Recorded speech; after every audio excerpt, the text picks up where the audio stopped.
తులారాశి మిత్రులకు నమస్కారములు. ఈరోజు మనకు ఎలా ఉందో తెలుసుకుందాము. ఈరోజు తులారాశివారి జీవన ప్రయాణాన్ని గమనిస్తే చంద్రుడు మీ రాశి నుండి 3వ ఇంట్లో ధనుస్సు రాశిలో సంచరిస్తూ మీలో అపారమైన ధైర్య సాహసాలను, నూతన ఉత్సాహాన్ని నింపుతున్నాడు.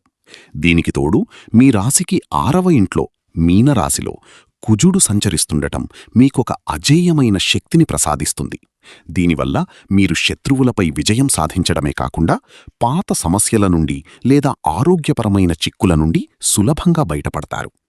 అలాగే 11వ ఇంట్లో ఉన్న లాభస్థాన కేతువు మీకు ఊహించని మార్గాల ద్వారా ఆర్థిక ప్రయోజనాలను మరియు ఆధ్యాత్మిక రంగంలో విశేషమైన గుర్తింపును ప్రసాదిస్తున్నాడు. నక్షత్ర బలాన్ని పరిశీలిస్తే విశాఖ నక్షత్రం వారు క్షేమతార ప్రభావంతో నేడు అత్యంత సురక్షితంగా మరియు ప్రశాంతంగా పనులను పూర్తి చేస్తారు. ఆకస్మిక సౌఖ్యం మరియు ప్రయాణ లాభాలు కలుగుతాయి. చిత్తా నక్షత్రం వారు సాధనతార వల్ల తమ పట్టుదలతో వృత్తిపరంగా లాభదాయకమైన ఫలితాలను అందుకుంటారు.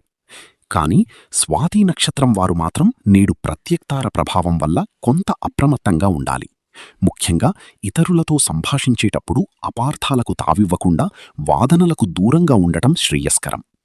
నేటి బహుళ చవితి తిథి మీకు ఇచ్చే సందేశమేమిటంటే, విఘ్నహర్త అయిన గణపతిని స్మరిస్తూ లభించిన ఈ షష్ఠమ కుజబలాన్ని మరియు లాభకేతువు అండను సమన్వయం చేసుకుంటే ఈరోజు మీరు వృత్తి మరియు వ్యక్తిగత జీవితంలో ఉన్నత శిఖరాలను చేరుకుంటారు. మరిన్ని వీడియోల కోసం మన ఛానల్ని లైక్ చేయండి, షేర్ చేయండి, సబ్స్క్రైబ్ చేయండి.